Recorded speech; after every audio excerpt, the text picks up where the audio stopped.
तो क्या हाल चाल आप सभी के। मेरा नाम है आर्यन और आप देख रहे हैं मेरा चैनल आर्यन जर्नीज। तो स्वागत है एक नई वीडियो में। और ये वीडियो होने वाली है उन डॉक्यूमेंट्स के बारे में जो आपको कनाडा लेके जाने हैं, वरना आपको इमिग्रेशन में भी काफ़ी प्रॉब्लम्स आ सकती हैं। तो चलिए शुरू करते हैं इस वीडियो को। और इस वीडियो में मैं आपको बताऊंगा सारे डॉक्यूमेंट्स जो जो आपको अपने साथ लेके जाने हैं। So let's start.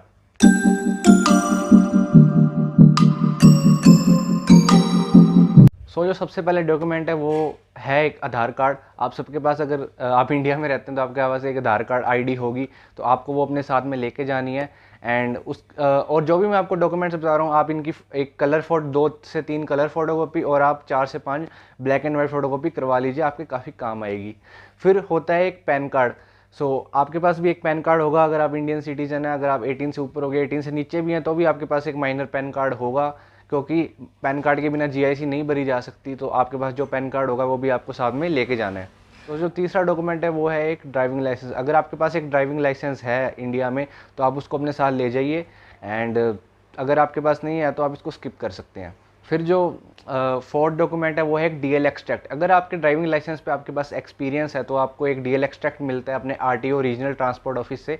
आप उसको कलेक्ट कर सकते हैं। एंड अगर आपके पास एक्सपीरियंस नहीं है, अगर मान लीजिए आपके पास थोड़ा एक्सपीरियंस भी है 2 से 3 महीने का, फिर भी आप डीएल एक्सट्रैक्ट निकलवा लीजिए। अगर आपको मेरी डीएल एक्सट्रैक्ट वाली वीडियो देखनी है तो आपको आई बटन में शो हो जाएगी। तो जो फिफ्थ डॉक्यूमेंट है ये कंपलसरी नहीं है, ये ऑप्शनल है। तो ये है एक इंटरनेशनल ड्राइविंग लाइसेंस, और अपने कह सकते हैं इंटरनेशनल ड्राइविंग परमिट, जो कि मैंने बनवाया था। और अगर आपको भी देखना है कि ये कैसे बनवाते हैं तो आप मेरी वीडियो आई बटन या फिर डिस्क्रिप्शन में चेक कर सकते हैं।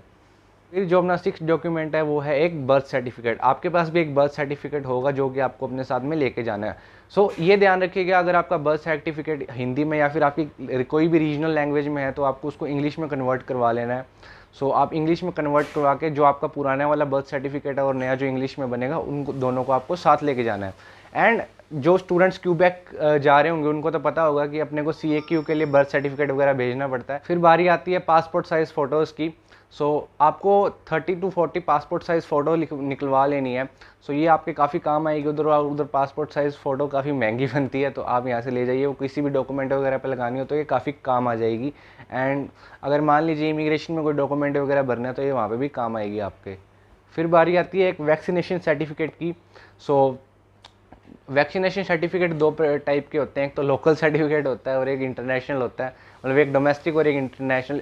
जो डोमेस्टिक होगा उस पर आपके आधार कार्ड का नंबर लिखा होगा, और जो इंटरनेशनल होता है उस पर आपके पासपोर्ट का नंबर लिखा होता है। अगर आप भी सोच रहे हैं कि इसको कैसे बनाना है इंटरनेशनल, तो मैं आपको बता देता हूँ। आपको कोविन की साइट पर जाना है और अपना नंबर वगैरह एंटर करके जो OTP वगैरह आता है वो डालना है। एंड फिर आपको वहाँ पर आपका जो कोविड शील्ड वगैरह या कोवैक्सीन वगैरह जो भी आपने लगाई होगी उस पर क्लिक करना है। एंड वहाँ पे आपको सीधा ऑप्शन मिल जाएगा कन्वर्ट टू इंटरनेशनल सर्टिफिकेट। तो आपको सीधा बस वहाँ पे क्लिक कर देना है एंड वहाँ पे अपने पासपोर्ट का नंबर सही सही डाल देना और आपका इंटरनेशनल सर्टिफिकेट बन जाएगा। फिर बारी आती है 10th एंड 12th की मार्कशीट की।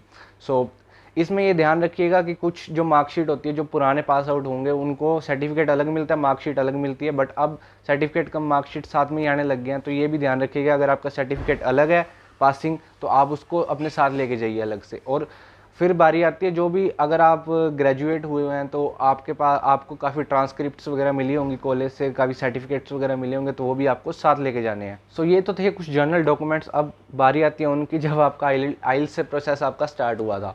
तो फिर अब जो अगला डॉक्यूमेंट है वो आपको लेके जाना है आइल्स की TRF। फिर आइल्स के बाद आपने एक ऑफ़र लेटर के लिए अप्लाई किया होगा, तो वो ऑफ़र लेटर भी आपको अपने साथ में लेके जाना है। एंड उनमें भी 2 केस होते हैं। अगर आपने ऑफ़र लेटर मंगवाया अनकंडीशनल, तो अनकंडीशनल में आपको LOA यानी लेटर ऑफ एक्सेप्टेंस साथ में मिलता है। और अगर आपके पास वो नहीं है, आपके पास कंडीशनल ऑफ़र लेटर जिसमें आपको पहले फ़ीस भरनी पड़ती है फिर आपको LOA मिलता है, तो उसमें आपको क्या करना है कि पहले फ़ीस भरते हैं, तो जब LOA आता है तो वो अलग से आता है, तो आपको अलग से भी उसका प्रिंट आउट निकाल के साथ में लेके जाना है। एंड इन केस अगर आपने डेफर कराया तो आपके पास 2 LOA होंगे, एक पिछले इनटेक का और एक इस इनटेक का। आपको वो दोनों साथ में लेके जाने हैं। फिर बारी आती है अपनी फ़ी रिसिप्ट की। आपने फ़ीस भी भरी होगी तो आपको फ़ी रिसिप्ट भी साथ में लेके जानी है। उस पर सब मेंशन होता है आपने कितनी कितनी फ़ीस भरी है, कितने सेमेस्टर्स के लिए भरी है। आपको वो भी अपने साथ में लेके जानी है। फिर आपका कॉलेज आपको एक एनरोलमेंट लेटर भी प्रोवाइड करता है जिसमें मेंशन होता है कि आप किस इनटेक के में रजिस्टर्ड हैं एंड आपका कोर्स वगैरह क्या है, आप स्टूडेंट है। बेसिकली उसका प्रूफ होता है कि आप स्टूडेंट है, तो आपको ये भी अपने साथ में लेके जाना है। ये काफ़ी इंपॉर्टेंट डॉक्यूमेंट है। एंड उसके बाद बारी आती है ई मेडिकल की, आपने मेडिकल भी करवाया होगा तो ई मेडिकल आपको मिलता है, वो भी आपको अपने साथ में लेके जाना है। जो नेक्स्ट डॉक्यूमेंट है वो है जीआईसी सर्टिफिकेट। जीआईसी सर्टिफिकेट भी आपने जीआईसी भी भरी होगी, जब आपने वीज़ा से अप्लाई करने से पहले जीआईसी भरी थी तो आपको एक सर्टिफिकेट रिसीव हुआ होगा, तो वो आपको अपने साथ लेके जाना है। एंड इसके साथ में आपको लेके जाना है एक वेलकम लेटर। वेलकम लेटर क्या होता है, जो भी बैंक होते हैं उनका एक कॉमन लेटर होता है, वो होता है वेलकम लेटर, तो वो भी आपको अपने साथ लेके जाना है। वो आपको जो भी आप पर्टिकुलर बैंक है उनकी साइट पर मिल जाएगा, नहीं तो मैं शेयर कर दूंगा जिस बैंक का भी आपको जी, आप कमेंट डाउन कर देना, मैं आपको शेयर कर दूंगा। फिर बारी आती है फाइनेंशियल डॉक्यूमेंट्स की, जो आपने वीज़ा अप्लाई करते टाइम अटैच किए थे, अपने मदर फादर की आईटीआर या फिर कुछ बैंक स्टेटमेंट या भी कुछ भी फंड्स आपने शो किए थे, उसका प्रूफ आपको लेके जाना है अपने साथ में। एंड ये एक आप कलर फोटोकॉपी करा के लेके जाएं, ध्यान रखिएगा इसका। एंड आप अपनी सेफ्टी के लिए कुछ ब्लैक एंड वाइट कॉपीज़ यानी फोटोकॉपीज़ भी इसकी रख लीजिएगा साथ में। तो जो पिछले डॉक्यूमेंट्स मैंने आपको बताए ये आपने तब यूज़ किए होंगे जब आपने अपनी वीज़ा एप्लीकेशन फाइल की होगी। और अगर आपने कुछ और भी डॉक्यूमेंट्स लगाए हैं, फॉर एग्जांपल किसी का एक्सपीरियंस है, किसी की जॉब थी तो जॉब लेटर वगैरह लगाया होगा, सैलरी स्लिप लगाई होगी, तो वो सारे डॉक्यूमेंट्स भी आपको साथ में लेके जाने हैं जो आपने वीज़ा एप्लीकेशन के टाइम यूज़ किए थे। कुछ एफिडेविट्स भी लगाए होंगे आपने, वो भी आपको साथ में लेके जाने हैं। जो डॉक्यूमेंट है वो है फाइल सबमिशन लेटर। ये आपको अपनी जीसी की में रिसीव हुआ होगा जब आपने वीज़ा फाइल किया होगा, ये भी आपको अपने साथ में लेके जाना है। और इसके बाद में आपको मिला होगा बायोमेट्रिक इंस्ट्रक्शन लेटर, जिसको लेके आप अपनी बायोमेट्रिक कराने गए होंगे, सो वो भी आपको साथ लेके जाना है। फिर आपका आता है बायोमेट्रिक अपॉइंटमेंट लेटर। अब बायोमेट्रिक अपॉइंटमेंट लेटर भी आपको सेफ्टी से अपने साथ में रख लेना है। एंड फिर जो उसके बाद डॉक्यूमेंट आता है, जब आपने अपनी बायोमेट्रिक करवा ली होगी तो आपको एक बायोमेट्रिक वैलिडेशन रिसीव हुआ होगा अपनी जीसी की में ही। ये सारे कॉरेस्पॉन्डेंस लेटर के नाम से रिसीव होते हैं, तो इसमें कंफ्यूज मत होइएगा। बायोमेट्रिक वैलिडेशन लेटर बेसिकली क्या होता है, उसमें ये लिखा होता है कि आपकी जो बायोमेट्रिक आपने करवाई है वो 10 ईयर्स के लिए वैलिड है। सो वो डॉक्यूमेंट भी आपको सेफली प्रिंट कर लेना है और अपने साथ लेके जाना है। फिर बारी आती है आपकी पीपीआर की, ओरिजिनल पासपोर्ट रिक्वायर्ड, जिसके माध्यम से आपको पता लगता है कि आपका वीज़ा आ गया है, तो वो पूरी रिक्वेस्ट आपको प्रिंट करनी है और अपने साथ लेके जानी है। ये जो सारे मैं डॉक्यूमेंट्स बता रहा हूँ ये जीसी की में आते हैं। सो जीसी की अगर किसी को नहीं पता तो जीसी की होती है, जब अपने वीज़ा एप्लीकेशन करते हैं तो गवर्नमेंट की साइट में एक पोर्टल होता है जिसका नाम जीसी की होता है। सो उसके अंदर ही अपना सारा टाइमलाइन वगैरह आती है, मैं उसका एक स्क्रीनशॉट आपको शो कर दूंगा अगर आपको नहीं पता वो क्या चीज़ होती है। फिर जब आपका पासपोर्ट स्टैम्प हुआ होगा तो उस पर आपको जीसी की में अपनी एक पोर्ट ऑफ एंट्री लेटर, अपने उसको लेटर ऑफ इंट्रोडक्शन भी बोलते हैं, वो आपको रिसीव हुआ होगा। वो बॉर्डर सिक्योरिटी वाले लेते हैं, मतलब जब आप कनाडा एंटर करते हैं।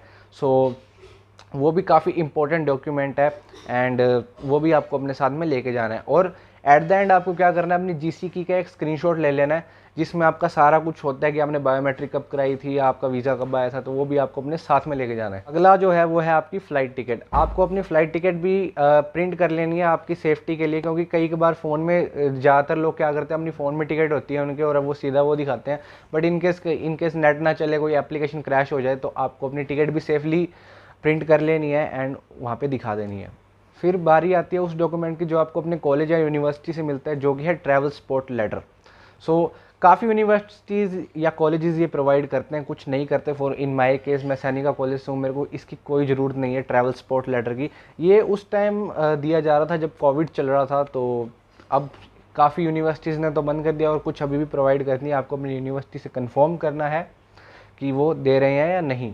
सो आपको ये भी अगर वो प्रोवाइड करवा रहे हैं तो आपको ये मंगवा लेना है, ईमेल वगैरह पे आ जाता है या कुछ इसका फॉर्म वॉर्म भरना पड़ता है। सो आप इसका भी ध्यान रख लीजिएगा थोड़ा।